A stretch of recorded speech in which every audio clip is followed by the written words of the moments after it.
কেরালার পশ্চিমঘাট পর্বতমালার দ্বিতীয় সর্বোচ্চ শৃঙ্গ। এখানকার সৌন্দর্য বর্ণনাতীত ঘন জঙ্গল, বিরল সব ঔষধি গাছ আর দূর থেকে পাহাড়ের নীল আভা একে অনন্য করে তুলেছে।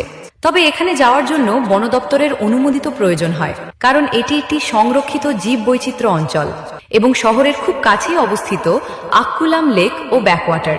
এখানকার সূর্যাস্ত দেখার মতো শান্ত জলের উপর যখন সূর্যের লাল লাভা পড়ে আর চারপাশে নারকেল গাছের সারি তাতে ছায়া ফেলে, সেই দৃশ্য ভোরবেলা দেখার মতো।